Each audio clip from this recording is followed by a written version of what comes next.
ایک ہی محرک ہے آپ کے ذہن میں کہ یہ اثاثے فروخت کرنا چاہتے ہیں؟ کوئی وجہ اور بھی ہے؟ کچھ کمپنیوں کا نام یہ لیا جا رہا ہے، ان کو یہ ساری چیزیں دینا چاہتے ہیں، کسی انٹرنیشنل چین وغیرہ کو، اس طرح کی باتیں بھی ہو رہی ہیں؟ سر دیکھیں، بات تو یہ ہے نا کہ پرائیویٹائزیشن والی بات تھی،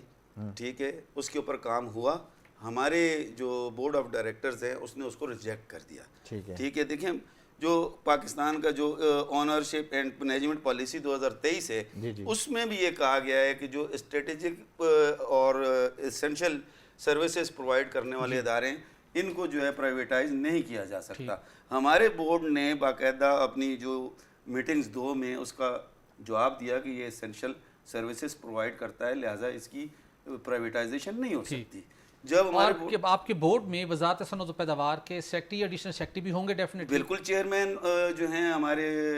سیکٹری انڈسٹری صاحب ہیں، اسی طرح ہمارے ایڈیشنل سیکٹری بھی ہوتے ہیں، فنانس انہوں نے بھی اس ریزولوشن کی تائید کی کہ اس کو بند کرنے کی، یہ اس کی نجکاری کی ضرورت نہیں ہے؟ نہیں، بالکل کہا، بند کرنے کی نہیں کی انہوں نے، بند کرنے کی ابھی تک ہمیں کوئی ڈاکومنٹری چیز نہیں ملی، نہ ہماری مینجمنٹ کی طرف سے، نہ ہمارے بورڈ کی طرف سے، نہ ہی ابھی تک ہمیں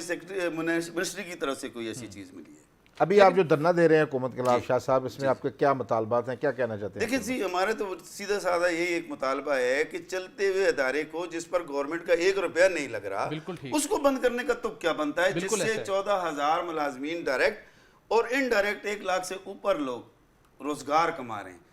ہمارا آئین پاکستان کہتا ہے کہ حکومت پاکستان کی ذمہ داری ہے کہ اپنی عوام کو، نوجوانوں کو روزگار فراہم کریں، یہ ان کی ذمہ داری ہے، اور وہ اتنے بڑے لوگوں کو روزگار سے محروم کر رہے ہیں، الٹرنیٹ کوئی پروگرام نہیں۔ ٹھیک ہے، اچھا، اب کل آپ کے جو لوگ ہیں کہ صرف اسلام آباد کے جو آپ کا ہیڈ کوارٹر ہے، یہاں سے لوگ اکٹھے ہوں گے ڈی چوک پہ، یا پورے پاکستان سے آپ نے کال دی ہے، اور جو آپ کا مین مطالبہ ہے جب تک وہ پورا نہیں ہوتا اس وقت تک یہاں موجود رہیں گے، یا صرف اپنا کل احتجاج رجسٹرڈ کروانے کے بعد آپ چلے جائیں گے؟ نہیں جی، ہمارے پورے پاکستان سے جتنے بھی ہمارے 14,000 امپلائیز ہیں وہ بھی آئیں گے، ہمارے ساتھ جو کمپنیز کی ملازمین کام کرتے ہیں، کیونکہ انہوں نے ہمارے ادارے کے لیے علیحدہ ملازمین اپنے فیلڈ اسٹاف رکھا ہوا ہے،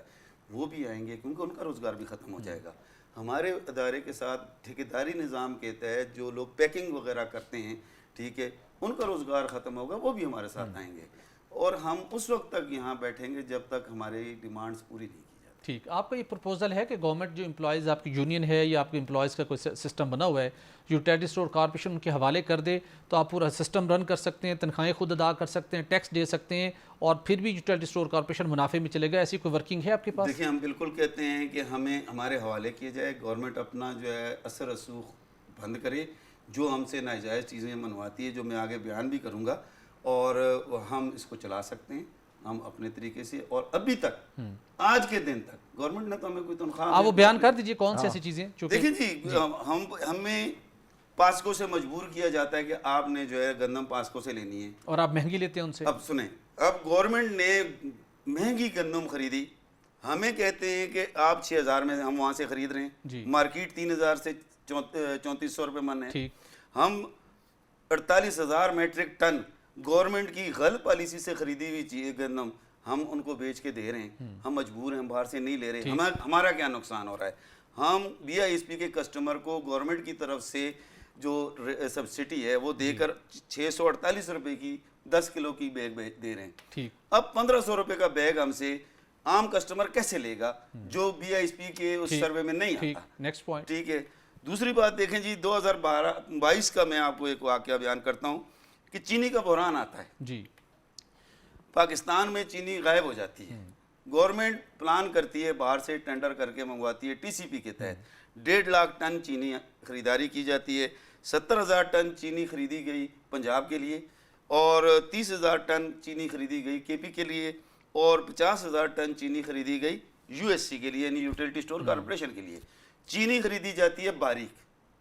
ٹھیک ہے، ہم نے اپنی چینی جیسے تیسے کر کے بیچی، ٹھیک ہے، پنجاب نے وہ چینی لینے سے انکار کر دیا، کے پی کے نے وہ چینی لینے سے انکار کر دیا، اور ہمیں مجبور کیا گیا کہ یہ 1 لاکھ ٹن چینی بھی آپ نے بیچنی ہے۔ بالکل ٹھیک ہے ناظرین، آپ نے عارف صاحب کی وہ تمام